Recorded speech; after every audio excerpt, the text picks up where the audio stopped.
Les travaux dont on dispose montrent que souvent l'école pêche par deux excès. Et là, je fais clairement un clin d'œil aux recherches RESEDA coordonnées par Jean-Yves Rochex et Jacques Crinon en 2011.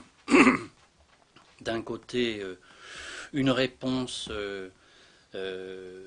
aux difficultés des élèves qui s'est traduite par une adaptation des tâches dans le sens de la simplification, de la fragmentation ou du surcroît d'aide qui, en fait, au lieu d'aider les élèves, viennent enquister les difficultés et accroître la différence par rapport aux autres élèves, et donc participent à asseoir les difficultés alors même qu'on veut les résoudre. Et tout ça se passe à l'insu des enseignants dont la bonne volonté et les intentions ne sont pas à blâmer, hein, mais plutôt du registre de ce qui leur échappe pour comprendre ce qui se passe là. Donc là, c'est ce que les recherches appellent le processus de différenciation active. Quand, de l'autre côté, ils parlent de processus de différenciation passive, avec les incidences d'une, encore une fois, invisibilité de ce qui se passe dans l'interprétation des situations, des objets de savoir, de ce qui est requis comme posture à l'égard de l'école. Par exemple, la question clé de l'enrôlement, pour reprendre le terme de Brunner, c'est-à-dire quelles sont les conditions les plus propices pour qu'un élève investisse une activité. Et donc le moment clé, un des moments clés, c'est le moment de lancement de l'activité.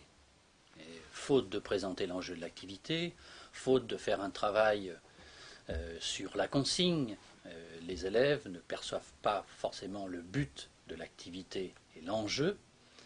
Et donc, il est assez courant de voir dans les classes des élèves qui interprètent différemment la situation d'autres élèves et qui du coup se perdent dans les sables. Donc ça, c'est le premier problème des malentendus quant à l'interprétation d'une situation. Alors, les recherches ont montré ça dès la maternelle, les enfants qui pensent être dans le faire, quand évidemment le souci de l'école, c'est de s'appuyer sur le faire qui n'est qu'une étape pour accéder au comprendre. Et certains enfants restent sur une des dimensions. Le deuxième problème, c'est dans la conduite de l'activité, la façon dont l'enseignant régule l'activité et aide les enfants par ajustement progressif à percevoir quel est l'objet central de travail.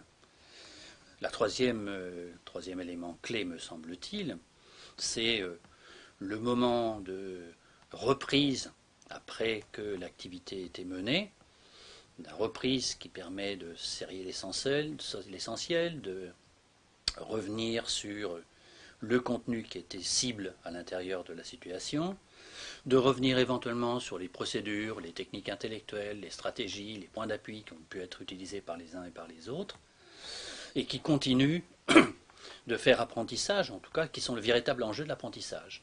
Or, certains enfants arrêtent, on pourrait dire, l'essentiel de leur activité au terme du faire, quand d'autres ont compris que la phase qui suit, où on tire le son de l'expérience, est sans doute la phase la plus importante. Et là, en travaillant comme ça avec les élèves dès les petites classes, on leur permet de s'installer dans ce qu'on appelle une posture d'élève.